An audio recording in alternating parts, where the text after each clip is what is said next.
다시 인사드리겠습니다. 한오렌 센터장입니다. 반갑습니다. 여러분들 제가 작년에 9월 달에 스마트 훈련 기업 우수 사례 발표하실 때 뵙고, 그리고 우리 신규 훈련 기간들이 좀 많이 늦었어요. 그렇다 보니까 저희가 안정적인 운영을 위해서 작년 11월 14일로 제가 기억하고 있습니다. 그때 이제 저희 신평은 바로 옆 건물에 연세 세브란스에서 저희가 신규 훈련 기관들 모시고 설명을 좀 했던 것 같아요. 앞으로 운영을 어떤 방식으로 하시는 게 좋겠다. 그리고 내년에 또 인증평가를 실적 보유기관으로 받으셔야 되는데 어떤 부분들을 사전에 유념하셔서 운영을 잘 해주시기를 부탁드린다. 이제 이런 설명을 하고 나서 오늘 또 이렇게 설명회를 갖게 됐습니다. 제가 이제 들어오시는 부분하고 접수하실 때하고 제가 앉아 계시는 쪽에서 이렇게 쭉 한번 둘러봤어요. 저는 이제 이런 쪽만 이제 한 18년 정도를 했는데 제가 많은 이제 시장이나 현장에 계시는 분들도 많이 알고 있는데 조금 이렇게 새로운 뉴페이스 분들이 많이 보이시는 것 같아요. 그래서 신규 기관들이 많이 이제 진입해 계시는 수치도 나오지만 이렇게 관심을 갖고 참여해 주시는 분들도 새로운 시장을 또 보시고 이렇게 들어오시는 분도 많이 있구나라는 생각을 좀 했습니다. 제가 오늘 이제 설명드릴 부분은 고용부 과장님께서 큰 틀에서 이제 제도에 대한 정책 방향을 좀 말씀을 해주셨고요. 구체적으로 그러면 어떤 원격 훈련 과정 심사 제도와 정책 지원에 대한 변화가 있는지에 대해서 설명을 좀 해드리도록 하겠습니다. 이전에 저희가 이제 1월 12일이죠. 고용노동부에서 직업훈련 부정수급 방지 종합 대책 안내를 했습니다. 여러분들 사전에 신평원 홈페이지라든지 HRD넷을 통해서 다 안내가 된 내용이기 때문에 잘 숙지하시리라고 생각하는데 한 번 더 이렇게 리뷰를 하는 차원에서 좀 못 보신 기관들도 있으실 것 같아서 제가 좀 설명을 좀 드리고 개편 방안에 대해서 설명드리도록 하겠습니다. 첫 번째는 이제 진입 단계에 대해서 철저한 검증하고 평가로부터 부정부실을 진입을 좀 차단해야 되겠다라는 부분입니다. 실제 여러분들이 훈련 현장에서 가장 수고도 많으시고 훈련생과 기업을 위해서 좋은 가정도 제공하시고 운영 서비스도 하고 계시는데 대부분이 이제 그런 기관이신데 일부 기관들이 좀 부정하거나 이제 부실한 기관들이 있으세요. 그래서 그런 기관들이 전체적인 직업훈련 시장의 품질을 떨어뜨리면 안 되기 때문에 그런 부분에 대해서 진입을 좀 차단해서 사전에 예방하는 차원이라고 보시면 될 것 같아요. 첫 번째는 훈련기관 운영 역량평가 부분을 강화시키는 부분입니다. 여러분들 아시겠지만 원격은 실질적으로 최소 기준이죠. 그죠? 운영 인력이 대표자와 교광사를 제외하고 4인 이상 있으셔야 됩니다. 대부분의 기관들이 그 이상으로 운영을 하세요. 실제 규모도 제가 직접 현장을 가보면 좋은 환경에서 또 이렇게 서비스를 하기 위해서 노력을 많이 해주시고 계시는데 일부 기관들이 정말 최소한 인원도 운영을 잘 하지 못하는 경우들이 있으십니다. 이 부분에 대해서는 전산 일원이기 때문에 또 원격 훈련이기 때문에 전산의 전문적인 인력이 반드시 필요합니다. 여러분들도 잘 아시죠, 그죠? 훈련생이 시스템이나 운영상에 문제가 있다고 전화가 오시면 그걸 바로 처리를 해주셔야 되는데 그렇지 못한 경우에는 집체교육으로 말하면 강의실이 문이 닫히는 것과 동일한 상황이겠죠, 그죠? 그래서 그런 인력들은 꼭 필요한 인력입니다. 그렇기 때문에 그 부분에 대한 전산관리 자격요건을 좀 더 인증평가라든지 과정 인정단에서 자세하게 보시겠다는 겁니다. 여러분들 잘 아시겠지만 우리 고용노동부에서 시설 장비 규정이 있죠, 그죠? 거기에 이제 그런 사항들이 표기가 요건이 나와 있는데 그 부분에서 이제 전산관리 담당자는 관련 학과, 학사 이상의 전문을 하신 분들이 하도록 되어 있습니다. 그 부분을 인증평가에서 보겠다라는 부분이고요. 그리고 이제 원격 훈련 교광사 1인당 과정 정원별 정원 기준을 좀 설정하겠다는 겁니다. 원래 이 규정이 있었었죠, 그죠? 훈련 교광사당 훈련생을 관리하는 기준이 예전에는 이제 500명이었고 최근에 오면서 A, B, C 등급에 따라서 좀 있다가 그 부분이 실효성이 좀 떨어진다 해서 여러분들의 활성화를 위해서 조금 뺐던 부분이 있습니다. 근데 이제 앞서도 말씀드렸지만 질적 성장을 하면 참 좋은데 그런 부분에 대해서 효과성보다는 효율적으로 교광사를 운영하시다 보니까 여러분들 잘 아시는 학점 인정제 같은 경우에는 한 가정당 교수 한 분이 운영할 수 있는 인원이 200명으로 제한되어 있습니다. 원격 훈련이라 할지라도. 그런데 그런 부분에 대해서 성인 교육이기 때문에 고용노동부에서는 유연한 제도 운영을 위해서 열어두셨는데 저희가 통계나 이런 시뮬레이션을 돌려보니까 굉장히 많은 한 강사가 물리적으로 감당할 수 없는 인원들을 운영하시는 게 확인이 많이 되고 있어요. 그래서 이 부분은 어쩔 수 없이 최소한의 어떤 규정을 만들어서 여러분들이 훈련 교강사분들이 실제 훈련생에게 피드백을 주시거나 상호작용을 좀 유도할 수 있도록 그렇게 만들겠다는 겁니다. 뒤에 좀 자세하게 설명하겠습니다. 그 다음에 이제 신규 기간 동일성 여부를 많이 확인하겠다는 건데, 뭐 잘 아시겠지만 인증유예나 폐업을 하게 되시면 또 다른 신규 기관으로 이렇게 진입하시는 경우들이 있습니다. 그래서 관서에서 앞으로는 그 시설 지정을 해주실 때 굉장히 대표자라든지 시설, 그리고 주소지 이런 여러 가지들을 판단해서 퇴출 기간이 신규 기관으로 재지정하지 않도록 그런 프로세스들이 좀 강화된다는 부분 이해해 주시면 될 것 같고요. 그리고 부정기간에 직업훈련 참여를 제한하겠다는 건데, 당해년도에 이제 부정이 일어나시면 인증평가 같은 경우에는 1년을 그 점수에 반영을 했었죠. 근데 앞으로는 부정한 그 행정처분을 받으시면 2년 동안 그 이력을 보겠다는 겁니다. 인증평가 때. 그러니까 이제 여러분들이 뭐 운영하시다가 미미하게 이렇게 뭐 실수를 하시는 거는 시정명령이나 이런 걸 받으실 텐데, 굉장히 의도적인 부정을 하게 되시면 행정처분부터 해서 여러 가지 제재 조치들을 받게 되십니다. 그 부분이 인증평가 기간 단위 평가를 할 때 연계가 강화된다고 보시면 될 것 같아요. 참고로 제가 이제 집체훈련도 담당을 하고 있습니다. 근데 집체훈련은 훨씬 더 강해요. 여러분들 아시는 것보다도 더 강한데, 집체훈련은 행정처분을 받으시면 기간 단위로 3년 동안 그 과정 운영하는데 감점이 있습니다. 그렇게 되어 있고, 여러분들 잘 아시는 그 신청 한도수라고 해서, 원격은 지금 신청 한도수가 없죠, 그죠? 한 기관이 1년 동안 가정심사를 신청할 수 있는 한도수가 없잖아요.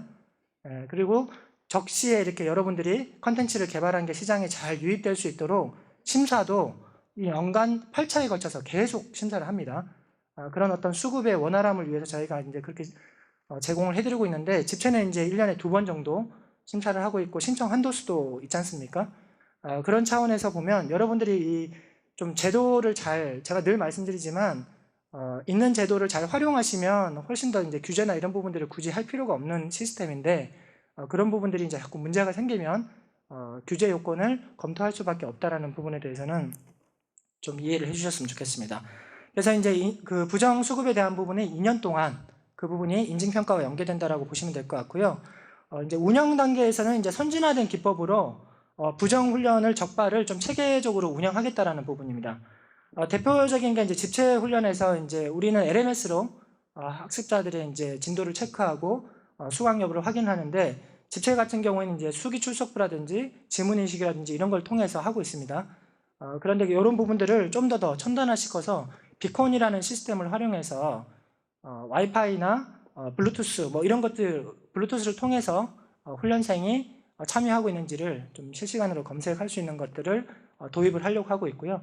특히 이 부분은 지금 컨소시엄 사업이라든지 이런 쪽에서 도입이 돼서 지금 시범 운영이 되고 있습니다. 그래서 이제 전체적인 훈련의 확대가 될 것으로 보이고요. 그리고 이제 사업주 훈련 자동 안내 시스템이라고 해서 훈련생 대상으로 이제 SMS를 발송해서 수강을 잘 하고 계시느냐 이런 것들을 실시간으로 모니터링을 합니다. 근데 이때까지는 이제 랜덤하게 발송을 했어요. 그래서 이제 이거 오토콜링 시스템이라고 해서 뭐 전화도 드리는 수도 있고 문자를 드릴 수도 있는데, 그 부분에 대해서 대부분의 훈련기관들이 수강 신청을 하신 분들이 수강을 하시지만, 또 부정기관 같은 경우는 그렇지 않은 경우들이 간혹 있으십니다. 그렇다 보니까 실제 훈련생이 수강을 잘 하고 계시는지 본인의 연락처로 연락을 드려서 그걸 확인받는 절차들을 전면 적용하겠다라는 부분으로 이해를 해주시면 됩니다.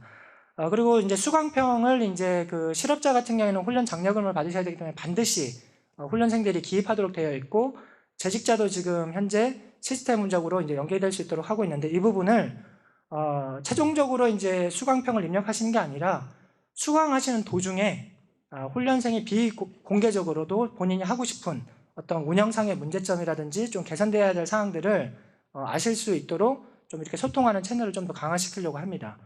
그래서 수강평도 중간에 이렇게 비공개로 입력할 수 있는 부분들을 좀 확대를 한다라는 부분이고요. 특히 이제 그 네 번째가 원격 훈련하고 관련된 부분인데, 원격 훈련에 관련된 여러분들 개인 인증을 지금 중요한 사항에 있을 때마다 로그인 하시죠, 그죠? 뭐 시험을 보신다거나 실질적으로 뭐 평가를 진행하시거나 그럴 때 이제 체크를 하시는데 그 부분을 지금 현재 상반기 3월 달이 될 것 같습니다. 1인 1 로그인을 하실 수 있도록 반드시 그렇게 연계를 할 거고요. 여러분들이 지금 운영하고 계시는 SMS라든지 전화, 휴대폰 인증이라든지 이런 것들을 좀 강화할 예정이고요. 그리고 2009년부터는 모바일 OTP라고 해서 임의적으로 생성되는 어떤 패스워드를 가지고 기계적인 어떤 체크인을 막기 위해서 학습자들이 보시고 직접 그 부분에 대해서 OTP를 확인하셔서 입력하시는 방식으로 진행이 됩니다. 이 부분은 아마 2019년부터 진행이 될 것 같고요. 그 부분에 대해서는 인력공단에서 시스템을 개발을 해서 여러분들께 제공해 드릴 예정입니다. 마지막 제재 단계에서는 엄정하고 실효성 있는 제도 도입 부분입니다. 지금 현재까지 우리가 그 법령에 따라서 해당 가정 위탁 제한이라든지 이런 이제 처분을 내리고 있습니다. 행정 처분을 받으시면. 근데 앞으로는 특히 이제 집체도 그렇지만 원격도 동일하게 과정에서 부정이 일어나셔서 행정 처분을 받으시면 해당하는 직종 전체가 통제가 될 수 있도록 그렇게 나간다는 겁니다.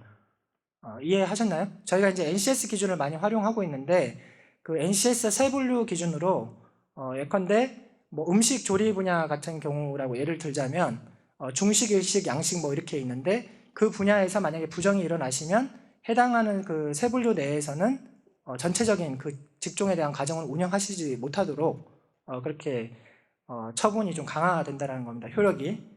그래서 여러분들이 그런 어떤 부정한 방법으로 운영하시는 부분들을 아예 그 처음부터 잘 설계하셔서 그런 일이 일어나지 않도록 운영을 해주십사 부탁을 좀 드리고요. 그 다음에 이제 부정행위 반복 시 제재 처분을 강화하는데 이전에는 뭐 여러 번 이렇게 부정행위를 하시더라도 여러 가지 제재 조치가 있지만 강력하지는 않았습니다. 근데 앞으로는 세 번째는 그 삼진 아웃이라고 하죠, 그죠? 우리 야구에서도. 그래서 첫 번째, 두 번째는 이제 행정처분이나 이런 제재 조치를 받으시는데 세 번째가 되시면 그냥 시장에서 퇴출될 수 있도록 그렇게 시스템을 연결하겠다라는 부분이고요. 특히 이제 원격 훈련에 최근에 이제 여러 가지 이제 영업 형태들이 일어나고 있는데 특히 그 영업만 전문적으로 하시는 분들, 전문성이 좀 떨어지시는 분들이 잘 하는 기관들은 실제 그 중소기업이나 기업에 가셔서 컨설팅도 하시면서 직무 과정이나 이런 게 잘 연계될 수 있도록 마케팅을 하시는데 일부 같은 경우에는 이제 리베이트를 먼저 제공을 하시면서 이 과정을 안 들으시면 법적인 뭐 이렇게 처벌을 받으실 수도 있습니다. 이런 이제 영업 방식을 하시다 보니까 조금 오해의 소지가 많은 것들이 전달이 되고 있어요. 그래서 그런 부분에 대해서는 리베이트를 좀 근절하고 형사처벌도 이제 도입을 할 겁니다. 밑에 보시면 기존에는 그 연대 책임하고 제재 수준을 좀 강화하겠다는 부분인데 기존에는 직접 지원 받으신 분 그리고 부정수급액의 1배 정도를 징수를 했는데 앞으로는 직접 지원받은 자 외에 부정행위자, 그 다음에 부정수급액도 최대 5배 그리고 부정수급 가담자까지도 처분이나 형사처벌을 할 수 있도록 그렇게 제도가 강화됩니다. 그러니까 여러분들이 이제 계속 이렇게 제재처분이나 이런 부분들에 대해서 소개를 하다 보니까 조금 이렇게 그 위축되실 수 있는데 이 부분에 대해서 부정부실을 운영하지 않으시면 전혀 이 제도는 여러분들하고는 크게 관계가 없으실 수 있는데 이 부분에 대해서 이렇게 자세하게 안내하는 거는 시장에서 잘 효과적으로 운영하시는 분들이 혹시나 이제 이런 부분에 대해서 제도를 잘 모르시거나 또 혹시나 여러분들 중에 부실하게 운영하시는 기관들이 있으실 때 이런 제재 조치를 받으실 수 있다는 것을 안내하기 위해서 한 번 더 강조해 드리니까 거니까 그 부분에 대해서 좀 이해를 구하겠습니다. 자, 다음은 이제 원격훈련 주요 개편 사항에 대해서 설명을 드릴 텐데요. 저희 설명회 자료집 28페이지를 좀 보시면 좋을 것 같아요. 예, 거기서부터 이제 제가 설명드리는 자료가 쭉 나올 건데요. 그걸 매핑 하셔가지고 제 설명을 좀 들으시면 좋을 것 같습니다. 첫 번째는 이제 원격훈련 제도 개편에 대한 요약이라고 보시면 돼요. 이번에 어떤 제도들이 바뀌는지에 대해서 요약적으로 좀 설명을 해뒀고요. 첫 번째는 이제 원격훈련 관리 강화 부분입니다. 특히 이제 공통법정 훈련 과정에 대해서 어떤 부분들이 변화가 있는지, 또한 심사에서 어떤 등급 조정에 영향이 있는지, 그리고 지금 검토 중이긴 한데 공통법정 직무 훈련 과정에 대해서는 지원금 상환액을 도입하는 것을 검토 중에 있습니다. 굉장히 그 손익분기점이 굉장히 넘어서 이렇게 운영하시는 것들은 바람직하지 않기 때문에 그 부분에 대한 보급이 민간 시장에서 이렇게 무분별하게 확대되는 것이 맞는지도 굉장히 고민스러운 부분입니다. 그래서 그 부분을 검토하고 있다는 말씀을 좀 드리고요. 그리고 두 번째는 이제 운영 강화 부분인데 과정 등급 기준에서 교광사 활동 부분들을 좀 강화합니다. 심사 등급 이따 소개하면서 제가 설명을 드리겠습니다. 어떤 부분들이 등급 체계에서 교광사의 직접적인 활동들을 보게 되는지에 대해서 안내를 해드릴 거고요. 그 다음에 앞서 설명드렸던 훈련생 본인 인증이 강화된다는 부분. 그리고 이제 적용 검토 중인데 앞서 이제 부정 방지 종합 대책에서도 말씀드렸지만 훈련 교광사 1인당 훈련 인원이 제한되는 것을 검토를 하고 있습니다. 이 부분들은 이제 그 시간표 전산화나 HRD넷을 통해서 여러분들이 다 확인할 수 있도록 돼서 실제 저희 쪽에서 적합받은 훈련 교광사분들이 실시 신고되거나 운영될 때 어떻게 운영되시고 활용되시는지까지 다 모니터링이 될 예정입니다. 그래서 그런 부분에 대해서 교광사 활동하는 부분에 대해서는 적정한 인원을 케어하실 수 있도록 저희가 검토를 하겠다는 부분이고요. 그 다음에 이제 차시별 훈련생 실제 학습 시간 부분들을 이제 통제하는 부분을 검토를 할 겁니다. 이거 이전에도 한번 설명을 드린 적이 있죠, 그죠?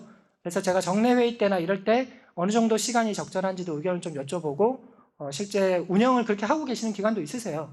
잘 운영하시는 기관들은 저희가 이런 부분에 대해서 제재나 아니면 검토를 하지 않더라도 실제 학습 효과나 훈련생의 어떤 그 사업주의 요구에 따라서 운영을 하고 계시는 기관들도 계시는데 이 부분에 대해서는 학습자가 실제 학습하는 시간을 차시별로 어느 정도는 가정 시간을 인정을 할 수 있는 범위까지는 최소 시간을 학습을 하셔야 된다.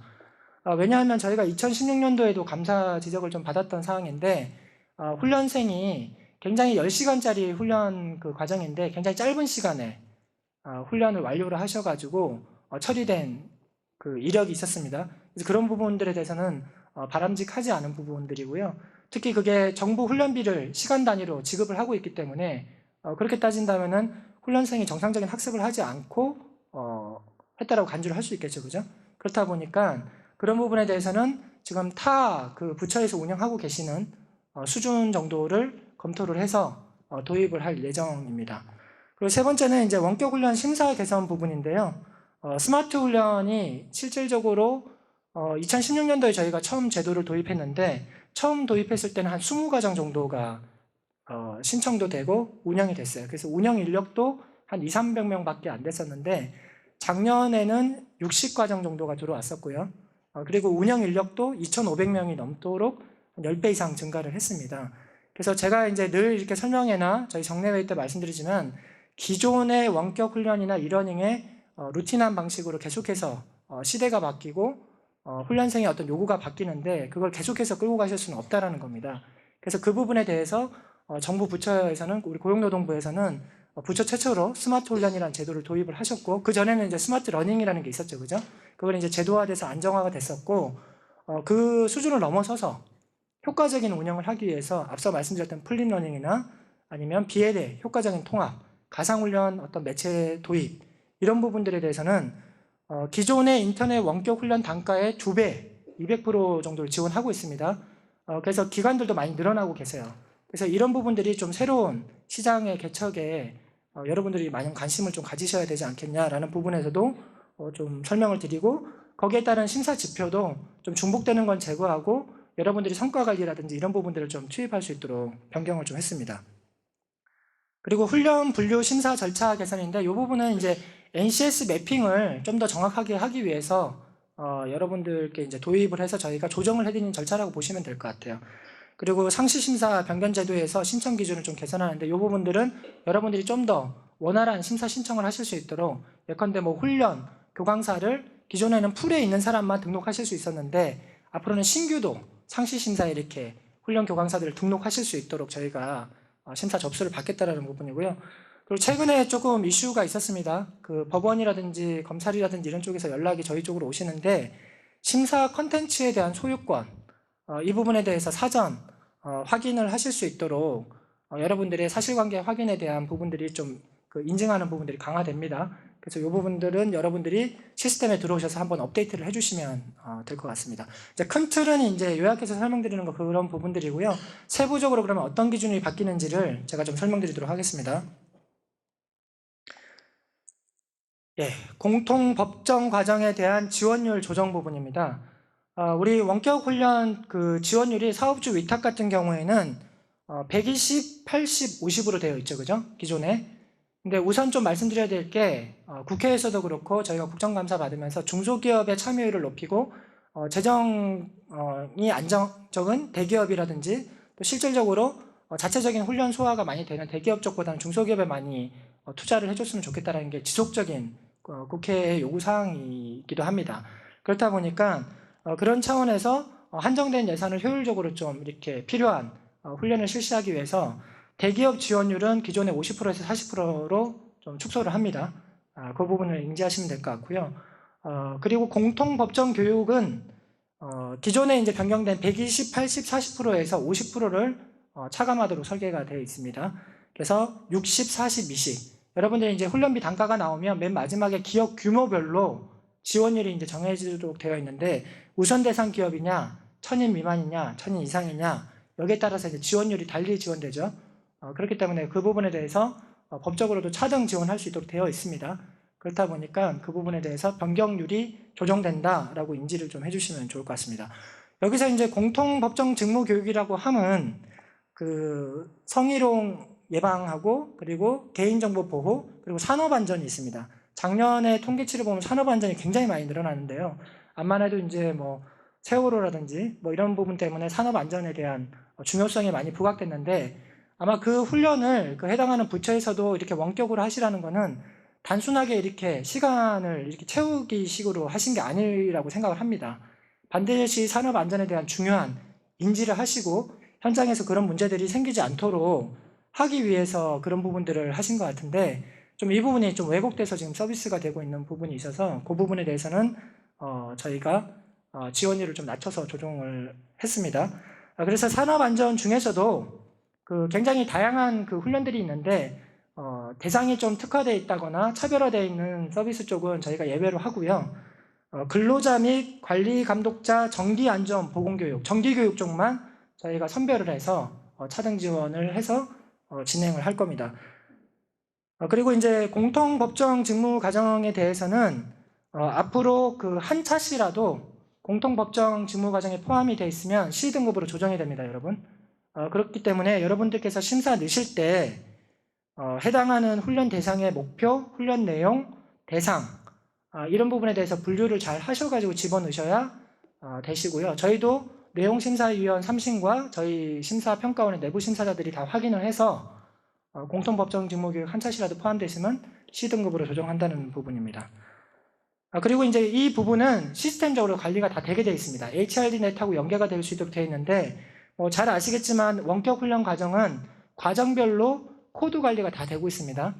그래서 이 부분에 대해서 16번째 자리가 공통법정인 경우에는 C로 이제 앞으로 표기가 될 겁니다. 그리고 18번째 자리가 등급이죠, 그죠? 3번으로 표기가 되면 C등급으로 이제 표기가 되는 거고, 그리고 앞으로 이제 공통법정 직무교육 외에도 저희가 지금 관리는 하고 있는데, 그 직무법정 교육들도 있어요. 경비라든지 의료 쪽, 이런 부분들도 다 체크가 될 수 있도록 관리를 할 예정입니다. 이 부분은 이제 참고로 해주시면 될 것 같고요. 그리고 이제 기존의 과정 심사 등급이 6개 대분류 형태가 있었죠. 그래서 중복 어떤 분류라든지 이런 부분들을 좀 통합을 시키고 교광사 활동 앞서서 이제 강화시킨다고 말씀을 드렸죠. 그래서 그런 부분에 대해서 등급 분류를 5개 분류 체계로 바뀌고 그 부분에서 A등급은 교광사의 직접적인 피드백 활동이 있으시고 개별화 맞춤화가 돼 있으셔야지만 A등급의 요건으로 인정이 되는 부분입니다. 자세한 사항들은 뒤에 표를 좀 보시면 이해를 하실 수 있는데요. 파란색으로 표기된 부분이 변경된 부분이세요. 지금 검정색으로 표기되어 있는 부분은 기존에 여러분들이 다 심사 넣으실 때 알고 계시는 내용이시고요.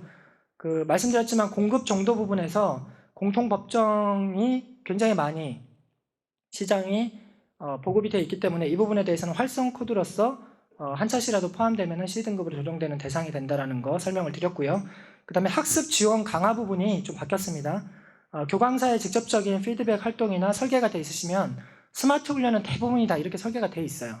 그러다 보니까 이제 그런 쪽으로 실질적인 원격 훈련이나 이러닝이나 할지라도 전문적인 교강사의 휴먼 터치가 필요하다라는 거죠. 실제 저도 비용을 들여서 제가 아침마다 KTX를 타고 출퇴근하는데 이러닝 강의를 듣습니다. 제 돈 내고. 근데 제가 이렇게 같이 타고 다니시는 분들을 이렇게 보면 실제 이러닝 강의를 많이 들으셔요. 제가 봤던 거는 이제 오토캐드라든지 ADT라고 해서 건축 설계 뭐 이런 것도 하시고 또 영어, 어학과 정도 많이 하시던데 그 시간 안에서도 이러닝을 굉장히 효율적으로 활용하시는 부분들이 많으세요. 그래서 어떤 그런 부분에 대해서 컨텐츠 외에 아까 과장님도 설명을 하셨지만 과정으로서 운영 전략에 잘 들어가 있는 부분들을 저희 쪽에서는 높은 등급을 받으실 수 있도록 유도를 하겠다라는 부분입니다. 그리고 이제 기존에 이제 개별화 맞춤화되어 있던 상호작용은 이제 B등급으로 조정이 되고요. 일반적인 상호작용이 반드시 C등급에 포함이 되어 있어야 됩니다.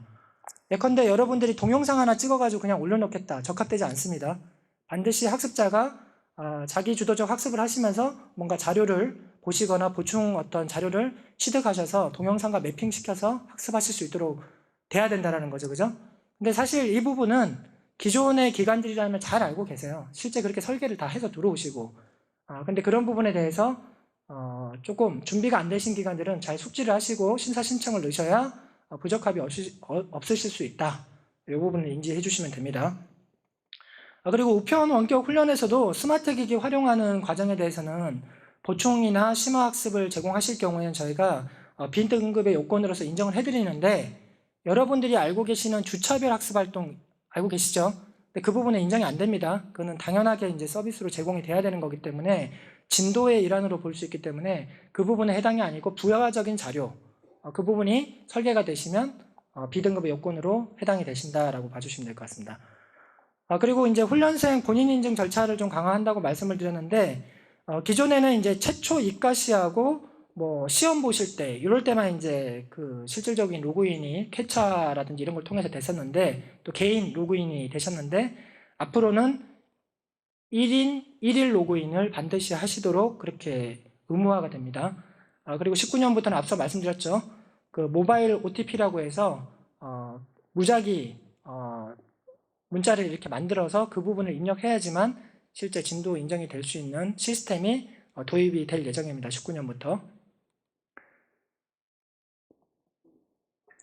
그리고 이제 스마트 훈련 심사 지표 개선인데요. 이 부분은 저희가 스마트 훈련을 이제 활용하는 기관들도 좀 늘어나고 계시고 가정수도 늘어나고 있어서 심사심의위원회와 자문을 거쳐서 좀 중복적인 지표들은 좀 뺐고요. 특히 스마트 훈련은 운영하실 때는 좀 이렇게 유연성이 있으세요. 경직되어 있지 않습니다. 그래서 그런 부분에 대해서 이따 설명을 드리겠지만 유연한 설계를 하실 수 있도록 되어 있습니다. 그래서 그런 부분에 대해서는 장려를 하되 성과 관리 부분을 좀 본 지표에 내서 성과 관리 시스템을 잘 운영하실 예정이신지를 본다라는 부분입니다. 그래서 그런 부분들을 가점에 있던 거를 본 지표에 넣어서 점수를 좀 강화시켰고요. 기관 인증 단위에서 점수가 중복으로 이렇게 카운터됐던 부분들을 좀 슬림화했다라는 부분입니다. 이 부분은 저희가 이제 지표가 확정이 되면 또 안내를 해드릴 테니까요. 그 부분 참고하시면 될 것 같고요. 그리고 이제 훈련 분류 관리 강화 부분인데 집체 훈련 같은 경우에는 NCS 적용이 2016년도부터 의무화가 됐습니다. 그래서 NCS 적용 과정이 전체 집체 훈련 과정 들어오는 거에 91.5%가 다 NCS 기반으로 설계가 돼서 들어오세요. 그래서 이제 코드나 이런 것들이 매핑이 잘 돼 있습니다. 근데 아시겠지만 원격 훈련은 재직자 훈련이 대부분이고 실제 그 능력 단위 요소까지도 활용하실 수 있지 않습니까? 그렇다 보니까 이 부분에 대해서 의무화가 돼 있지는 않습니다. 근데 향후에는 어떤 국가 차원에서 NQF라든지 국가 역량체계랑 연계돼야 되기 때문에 훈련생들이 들으신 과정이 잘 매핑될 수 있도록 하는 것도 굉장히 중요한 시스템이라고 보여집니다. 그래서 그 부분에 대해서는 여러분들이 일단 세 분류까지 이렇게 그 NCS 코드를 찍고 들어오시는데 혹시 잘못 기입하신 거에 대해서는 저희가 조정을 해드린다는 부분입니다. 그래서 매핑에만 영향이 있다라고 보시면 될 것 같아요. 뭐 심사 등급이라든지 비용이나 뭐 운영되시는 프로세스상에서 영향을 미치는 건 없으시고 정확하게 이 과정이 NCS 어느 코드에 매핑이 되는지에 대해서 저희가 조정하는 절차들을 거친다라고 이제 이렇게 이해를 하시면 됩니다. 그리고 이제 상시 변경 심사 신청 기준을 좀 확대하려고 합니다. 원래 이런 제도가 없었죠, 그죠? 근데 작년에 이제 여러분들의 이제 요청에 따라서 상시 심사를 월 2회 정도 운영을 하고 있고요. 어떤 시설이라든지 운영하는 이제 집체교육 장소라든지 이런 것들이 좀 그 사업주나 기업의 요구에 따라서 바뀌시거나 또 교광사가 실질적으로 활동하는 교광사가 급하게 이렇게 바뀌셔야 될 때는 저희가 상시 변경 심사를 하고 있습니다. 그때 심사 시스템에 등록되어 있는 교광사만 변경 신청하도록 되어 있는데 앞으로는 신규 교광사도 요건만 맞으시면 신청하셔서 바로 교체해서 운영하실 수 있도록 심사를 도입하겠다는 부분입니다. 그리고 이제 훈련기간 변경 등에 따라서는 컨텐츠 소유권에 대해서 저희한테 신고를 하시고 정리된 상태를 저희한테 심사를 내시는데 이 부분이 최근에 기관들끼리 어떤 소유권 문제나 실제 판매나 임대 이런 것들이 일어나다 보니까 조금 이슈가 있는 것 같아요. 그래서 그런 부분에 대해서는 좀 명확히 할 필요가 있겠다라고 생각을 해서 여러분들께서 그런 어떤 소유권이나 사용권에 대해서는 사전 동의하시는 절차들을 좀 더 강화시켜서 그 소유권을 갖고 계시는 기관들이 피해를 입지 않도록 저희 쪽에서 이제 프로세스상의 그 절차를 좀 집어넣겠다라는 부분입니다. 그래서 반드시 대표자나 이런 분들이 확인하시고 심사 접수를 하실 수 있도록 프로세스를 좀 집어넣겠다라는 부분을 이해를 해주시면 될 것 같고요.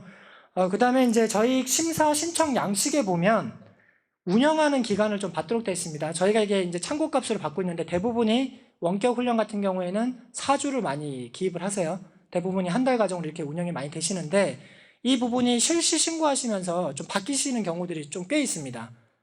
본인들의 어떤 운영 전략이나 고객의 요구에 따라 좀 바뀌실 수 있는데 이 부분에 대해서는 이제 인정단에서도 보고 계시기 때문에 실시 신고하실 때도 보고 계시기 때문에 굳이 양쪽에 기입된 게 차이가 나는 것은 바람직하지 않다라고 판단을 해서 저희 쪽에 창구값으로 들어가 있는 운영기간의 부분은 저희가 뺄 겁니다. 양식에서.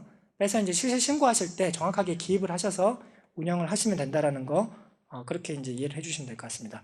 자, 이제 그 현재까지 설명드린 항목들 중에 그러면 과연 적용이 언제부터 되는 거냐 이게 궁금하실 것 같아요. 그죠? 그래서 그 부분에 대해서 한 장으로 좀 요약 정리를 해놨습니다. 그래서 지금 그 지원율 조정되는 거는 3월 중에 실시를 합니다. 고용부 고시 개정을 하게 되면 바로 적용을 할 예정이고요. 등급 부분들도 바로 저희 3차 심사부터 3월 26일에 접수를 시작하는데 그때부터 바로 적용을 합니다. 그리고 이제 유사 중복 방지 지표라든지 원격 훈련 교강사 상호작용 강화하는 등급 쪽에서도 3차 심사부터 저희가 적용을 할 예정이고요. 그 다음에 이제 로그인 시마다 1일 1회 공단에서 이제 주로 관리를 하시죠. 모니터링 시스템을 통해서 이 부분도 3월 달에 규정이 바뀌면 실시를 하게 됩니다. 그리고 아까 검토 중이라는 사항은 제가 뒤에 다시 정리를 해놨기 때문에 설명을 좀 드릴 거고요. 지금 설명드리는 거는 확정이 돼서 집행이 되는 기간들을 지금 설명을 드리고 있는 겁니다. 그리고 이제 그 중복 성격이 강한 스마트 훈련의 지표 개선이라든지 NCS 적용 부분은 이제 저희가 6차 심사, 접수는 8월 7일부터 접수입니다. 그때부터 이제 적용을 할 예정이고요. 이게 시스템이 다 바뀌어야 돼서 그렇습니다. 개편을 한 이후에 적용을 할 예정이고요. 그리고 상시 심사에 대한 신청 기준을 완화한다거나 컨텐츠 소유권에 대한 확인 강화, 그 다음에 이제 그 운영 기간에 대한 항목 부분에서 실질적으로 운영 주수를 빼시는 거나 이런 것들은 바로 3차 심사 접수부터 3월 26일부터 적용이 된다는 거 잘 인지하시고 접수를 시켜 주셔야 됩니다. 그리고 이제 제가 아까 요약표에서 검토 중이라고 하는 부분들 말씀드렸지 않습니까? 그래서 이 부분은 뭐 단순하게 정부 부처에서 검토를 하시는 게 아니라 저희가 전문가 분들을 다 모시고 그리고 현장에서 실제 개발을 하고 계시는 분들이라든지 이런 분들 다 모셔서 간담회나 자문회의를 거쳤습니다. 거쳐가지고 지금 안을 좀 정리를 해놓은 상태인데요. 그 부분에 대해서 앞으로 이 부분을 검토한 다음에 적용을 할 예정입니다. 그래서 그 부분을 좀 다시 한번 요약해서 설명을 드리면 공통법정훈련 과정에 대한 지원 상황액을 정하겠다라는 겁니다. 예컨대 한 과정에 대해서 적합받으신 과정이 손익분기점이 예컨대 저희가 이제 운영비라든지 이런 걸 다 계상해서 개발비까지 예컨대 4천만 원이 나왔다. 그러면 4천만 원을 손익분기점을 넘으시면 최소한의 운영비만 지원을 하겠다라는 거예요. 그 다음부터는 예컨대 C등급의 일부분의 비율만 지급을 해드리겠다라는 부분입니다. 지금 검토 중인 상황입니다.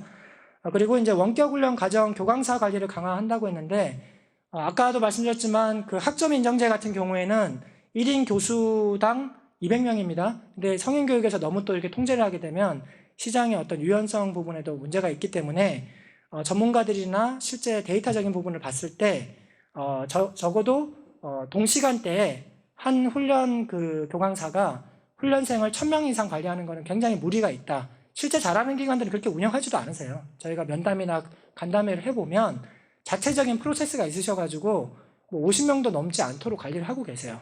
그리고 잘 운영하시는 강사들한테는 인센티브도 나가도록 그렇게 시스템적으로 다 돼 있는 기관들이 많으신데 그 부분에 대해서 최소 기준을 좀 정하겠다라는 부분입니다. 여러분도 한번 생각해 보십시오. 한 교강사가 10만 명을 운영 가능하실 거라고 생각을 하세요? 실제 그렇게 운영하십니까? 저희가 통계 내봤을 때도 그런 수치가 굉장히 특이한 경우에 많이 나옵니다. 근데 그 부분은 실제 교강사 활동이 없다라고 보실 수 있다는 거죠. 그래서 그런 부분에 대해서 최소한의 어떤 기준을 좀 만들겠다라고 보시면 될 것 같습니다. 그리고 이제 훈련생 실제 학습 시간 관리를 좀 강화할 예정인데요.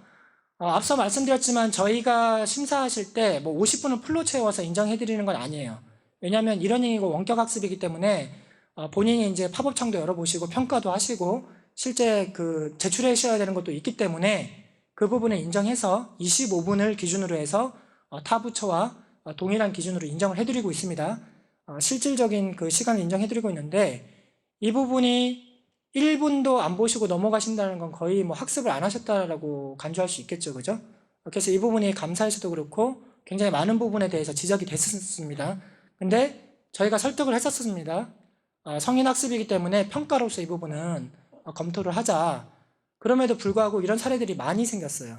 그렇다 보니까 어쩔 수 없는 기준 가이드라인을 만들 수밖에 없다.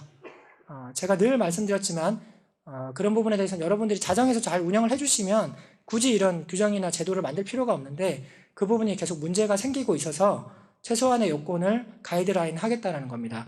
그래서 지금 차시별 최소 진행 시간을 25분에 50% 정도 수준, 뭐 사이버 대학이나 방송통신대학이나 학점 인정제 이런 부분도 다 50% 이상을 하고 있습니다. 그래서 저희 쪽도 이제 그 기준에 준해서 시간적인 부분은 13분, 그리고 페이지 적정성은 진도가 80% 이상이기 때문에 고시에서 지금 나와 있는 게 80%인 거 아시죠, 그죠? 그래서 차시별로 80% 이상이 넘어가셔야지만 그 해당하는 시간이 진도율로 인정될 수 있도록 조정하겠다라는 부분으로 검토가 되고 있습니다. 그래서 전문가 검토나 현장 검증을 지금 다 어느 정도 거친 상황이고요. 이 부분에 대해서는 고용부에서 잘 판단하셔가지고 저희랑 협의한 결과가 나오면 여러분들도 또 안내를 해드리고 적용할 수 있도록 그렇게 하겠습니다. 자, 그 심사 일정은 여러분들 이미 뭐 다 공지되어 있는 상황이니까 참고하시면 될 것 같고요. 1년에 8번 심사가 계속해서 진행된다는 부분 숙지하시면 될 것 같고요. 앞서도 말씀드렸지만 좀 당부드릴 사항이 있습니다. 뭐 과장님도 많이 말씀을 해주셨는데 스마트 훈련이라는 좋은 제도가 여러분들 앞에 제도가 설계가 되어 있습니다. 그렇기 때문에 저희가 작년에도 스마트 훈련 기업 우수 사례를 여러분들께 소개를 해드렸죠, 그죠? 그래서 올해도 할 겁니다. 그래서 원격 훈련이나 이러닝이 이제는 변화해야 됩니다. 기존에 계속해서 컨텐츠 중심으로 이렇게 루틴하게 운영하시는 거는 오래가지 못한다라는 거죠. 그래서 그런 부분에 대해서도 여러분들이 현장에서 학습도 하시고 서비스를 향상시키기 위해서 고민이 많으시기 때문에 그 부분에 대해서 스마트 훈련을 4차 산업에 맞는 융합 인재를 성장시키기 위해서는 꼭 필요한 훈련 제도다. 또 첨단화된 훈련이다. 라는 인지를 좀 하셔서 지금 증가는 많이 하고 있습니다. 그래서 그런 부분에 대해서 좀 시도를 많이 해주셨으면 좋겠다라는 거고요. 거기에 따라서 정부 지원금도 인터넷 원격 훈련 단가의 200%를 지원합니다. 예컨대 지금 현재 인터넷 원격 훈련 A등급 받으면 시간당 5,600원이 제공되고 있죠, 그죠? 정부 지원이. 근데 스마트 훈련 같은 경우에는 A등급을 받았으면 11,000원이 제공이 됩니다. 집체 훈련 NCS 평균 단가가 6,500원이 안 돼요.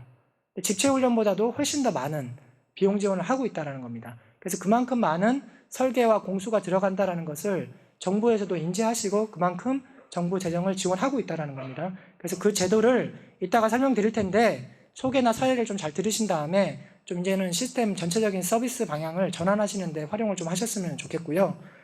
두 번째는 원격 훈련 운영 내실합니다. 이제는 더 이상 컨텐츠 중심으로만 운영하시려고 하시면 안 돼요. 그래서 과정심사로 전환했기 때문에 여러분들이 훈련의 성과를 거두기 위해서는 교강사의 역할이 매우 중요합니다. 제가 뭐 몇 년 전에 분석했던 것들도 외국 같은 경우에는 원격 훈련이 훨씬 더 비용도 높아요. 그리고 그 교강사들 분들 만나서 이렇게 들어봐도 집체 교육보다 더 힘들다고 얘기하세요. 그게 정상이거든요. 원거리에 있는 학습자들한테 피드백을 드리고 실제 오프라인에 오셔서 집중적으로 토론을 하셔야 되기 때문에 훨씬 더 공수가 많이 들어간다고 얘기를 하세요. 근데 그게 정상이라는 거죠.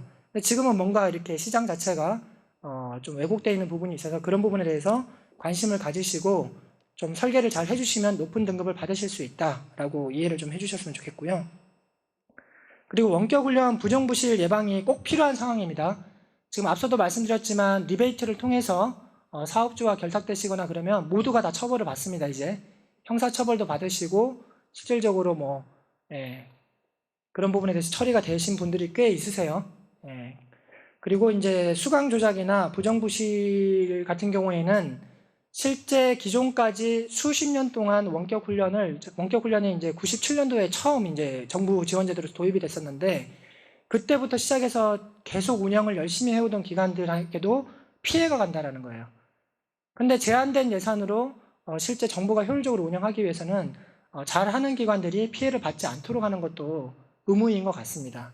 그렇기 때문에 그런 부정부실 기관들이 실질적으로 제도를 경직되게 만들지 않도록 저희가 많은 노력을 기울일 거고요. 특히 훈련생이라든지 훈련기관, 국가나 심평원 모두가 좀 양질화된 서비스 제공을 하기 위해서 기업과 훈련생의 직무 능력 향상을 위해서 좀 모두가 같이 노력을 해야 되는 부분이 아닌가. 여러분들이 사업적으로만 접근하시면 굉장히 어려울 수 있다. 이 부분을 좀 말씀을 드리겠습니다. 자, 여기까지가 제 당부 사항이고요. 마지막까지 참석하셔서 설명 잘 들으셨으면 좋겠습니다. 감사합니다.